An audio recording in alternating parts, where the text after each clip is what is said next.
नमस्कार दोस्तों, हमारी आज की कहानी है वारिश ने कहा मेरी चीज़ों को हाथ मत लगाना। कहानी पसंद आए तो चैनल को सब्सक्राइब ज़रूर करना। सरिता जी अपने बच्चों की अच्छे से देखभाल करती थी। उनकी हर चीज़ों को व्यवस्थित रखना उनकी रोज़ाना की आदत थी। एक दिन उनकी बेटी मीना गुस्से में उनके पास आकर बोली, मम्मा मेरी पिंक कुर्ती नहीं मिल रही है, कहाँ रख दी आपने? सरिता जी बोली, बेटा मुझे क्या पता, तेरी अलमारी में होगी, देख ध्यान से। पूरी अलमारी उलट पलट कर देख ली मगर कुर्ती नहीं दिख रही। कितनी बार कहा है आपसे मेरे कमरे में मत आया कीजिए, मगर आप है कि सुनती नहीं। आपको कितनी बार समझाया है मुझे मेरा सामान जहाँ रखा है वही चाहिए, और आप है कि कमरे में साफ सफाई के नाम पर मेरा सामान इधर उधर रख देती है। मीना बोली। बेटी की बात सुन सरिता जी को गुस्सा तो आ रहा था, पर फिर भी चुपचाप उसकी पिंक कुर्ती ढूंढने लगी। ये लो, यही कुर्सी पर पड़ी थी, दिखता तो है नहीं, मुँह चलाना आता है बस। और आपसे भी कह रही हूँ, आइंदा मेरे कमरे में मत आना, कहते हुए दरवाज़ा पटक दिया। थोड़ी ही देर बाद सरिता जी का बेटा अभिमन्यु चिल्लाते हुए घर में घुसा।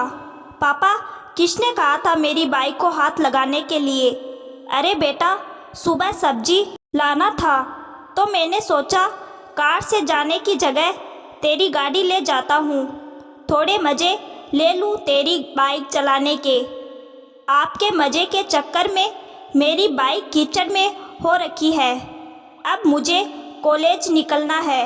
अब आप चाहते हैं मैं साफ सुथरे कपड़ों में कीचड़ साफ करूं? किसने कहा है आपको मेरी बाइक को हाथ लगाने के लिए? पैदल जाइए या कार लेकर जाइए, बस मेरी चीज़ों को हाथ मत लगाइए। बड़बड़ाता हुआ वापस निकल गया। विनोद जी गुस्से में बड़बड़ाते हैं, बहुत बड़े हो गए हैं साहबजादे। कल साइकिल हमसे धकेलवाया करते थे, आज जरा सा बाइक क्या ले गया, चार बातें सुना दी हमें। बाप को कुछ समझा ही नहीं बच्चों ने। शाम को खाने के समय, मम्मी ये क्या कद्दू बनाया है, आपको पता है ना मुझे बिल्कुल पसंद नहीं है। सरिता जी ने कहा, मीना मैंने तुमसे कहा था कॉलेज से लौटते वक्त भिंडी और पनीर लेती आना, मगर तुम नहीं लाई, तो जो घर में रखा था वही मैंने पका दिया। तुम दोनों बच्चे जब देखो तब हम माँ बाप पर चिल्लाते क्यों रहते हो? थोड़ी तो शर्म करो। हम तुम लोगों के लिए कितनी मेहनत करते हैं और तुम हो कि छोटी छोटी बातों पर हमें नीचा दिखाते हो। कल तक तुम हम पर ही निर्भर थे और आज बड़े हो गए, इसलिए बातें सुनाकर हमारा दिल छलनी करते हो। विनोद जी बोले, देख रही है माँ, इन बच्चों को हमने बोलना सिखाया और आज अपने माता पिता से बोलने की तमीज़ भूल गए हैं। गुस्से में सरिता जी अपनी सास लक्ष्मी जी से बोली, माँ हमने ये सब आपसे ही सीखा है। कहते हुए दोनों बच्चे अपने कमरे में चले गए। बहू तुम धीरज धरो, बच्चे बड़े हो गए हैं और तुम नादान। ये आप क्या कर रही है माँ? विनोद जी आश्चर्य से बोले, मैं सही कह रही हूँ बेटा, जब बच्चे बड़े हो जाते हैं माता पिता अधेड़, तब बच्चों को माता पिता की बातें बुरी लगने लगती है। हम करते उनके भले के लिए है, मगर उन्हें अपनी ज़िंदगी में दखल सी महसूस होती है। जो भी पहले बच्चों के लिए किया करते थे, अब हमारा उनके आसपास होना, उनकी चीज़ों को छूना गलत लगता है और फिर बच्चे देखकर सीखते हैं। तुम्हें जो करते देखा वही अब वो तुम्हारे साथ कर रहे हैं। भूल गई हो तो तुम्हें याद दिला देती हूँ, मैं और तुम्हारे बाबूजी जब से यहाँ शहर आए हैं, तुम दोनों पति पत्नी भी हमसे कुछ ऐसा ही सुलूक कर रहे हो। बहू मैंने तुमसे बिना पूछे तुम्हारी रसोई की सफाई कर, दाल चावल जीरा अजवाइन छानकर डिब्बे में करीने से जमा दिए। सोचा तुम खुश होगी, मगर तुम गुस्से से बोली, मेरी चीज़ों को हाथ ना लगाया करे, मुझे सामान ढूंढने में परेशानी हो रही है। और बेटा विनोद, तुम्हें याद है मैंने तुम्हें कितनी बार चश्मा बनवाने को बोला, मगर तुम्हारे पास समय ही नहीं होता। कई बार दवाई ख़त्म होने पर तुमसे बोलने की हिम्मत नहीं होती कि कहीं तुम नाराज़ ना हो जाओ और हमें बुरा भला सुनाओ। इसलिए चुपचाप मंदिर जाने के बहाने हम खुद ही अपनी दवाई ले आते हैं। विनोद जी के पिता श्याम सुंदर जी बोले, हम जब से आए हैं तुम दोनों यही बोल रहे हो, आप लोग यहाँ बैठिए, खाइए, सोइए, हमारे मामलों में दखल मत दीजिए। अब आपका बेटा बड़ा हो गया है, घर के फैसले लेने में सक्षम है, आप बीच में मत बोलिए। बस तब से हम भी चुपचाप तुम्हारी बातें सुनते हैं, तुम्हारे भी मामलों में दखल नहीं देते। अब तुम्हारे बच्चे भी बड़े हो गए हैं, तुम भी गुस्सा करने की बजाय उनके मामलों में दखल देना बंद करो। और ये बात जितनी जल्दी तुम समझ जाओगे, ज़िंदगी में चैन और सुकून पाओगे, वरना चीखने चिल्लाने से तुम्हें तकलीफ ही होगी, क्योंकि तुम्हारी बात सुनने वाला कोई नहीं होगा।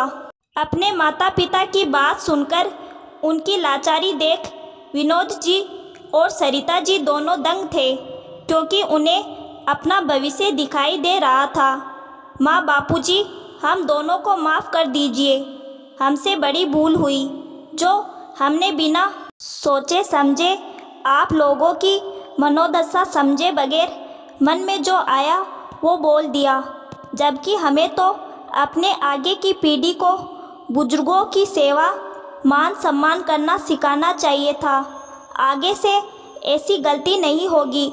आपको किसी भी चीज़ की ज़रूरत हो आप बेझिझक मुझसे कहिएगा। और माँ जी, अब से मैं आपके अनुभवों को अनदेखा नहीं करूँगी, ज़रूरत पड़ी तो आपसे सलाह मशवरा भी ज़रूर करूँगी। सही कहा दादा दादी जी, आपने बच्चे देखकर ही सीखते हैं। अब मम्मी पापा ने आपसे माफ़ी मांग ली है तो हम भी आपसे माफ़ी मांगते हैं और आगे से आपके साथ ऐसा व्यवहार नहीं करेंगे, ये वादा करते हैं। अभिमन्यु बोला, वैसे भी ये सब हम जानबूझकर ही कर रहे थे। सरिता जी बोली, जानबूझकर इसका क्या मतलब हुआ? हम आप दोनों को सबक सिखाने के लिए नाटक कर रहे थे मम्मी, क्योंकि जब से दादा दादी आए हैं आप दोनों उन पर चीखते चिल्लाते हैं। वह दोनों कितने प्यार से आप दोनों की मदद करना चाहते हैं, आप लोगों के साथ बैठकर कुछ बातचीत करना चाहते हैं, और आप दोनों व्यस्तता दिखाकर उनसे बात ही नहीं करते, ऊपर से चिल्लाते अलग। यही चीज़ हम दोनों से देखी नहीं गई, तो हमने सोचा आपको सबक सिखाया जाए, क्योंकि हम आपसे ही सीखकर कल को आपके साथ ही ऐसा व्यवहार करेंगे तो आपको कैसा लगेगा, यही बताना चाहते थे। वाह भाई, हम लोग नई पीढ़ी को जेनरेशन गैप के नाम पर कितनी बातें सुनाते हैं, और ये तो हर पीढ़ी में सामंजस्य बैठाना जानते हैं। विनोद जी अपने बच्चों को गले लगाते हुए बोले, हमको देखकर सीख रहे हैं या हमें सिखा रहे हैं? सरिता जी बोली, चलो इसी बात पर कुछ मीठा हो जाए, मैंने सबके लिए हलवा बनाया है, सब साथ मिलकर खाएंगे। नेकी और पूछ पूछ सभी एक साथ बोल पड़े। तो दोस्तों, हमारी आज की कहानी आपको कैसी लगी कमेंट करके ज़रूर बताइएगा। धन्यवाद।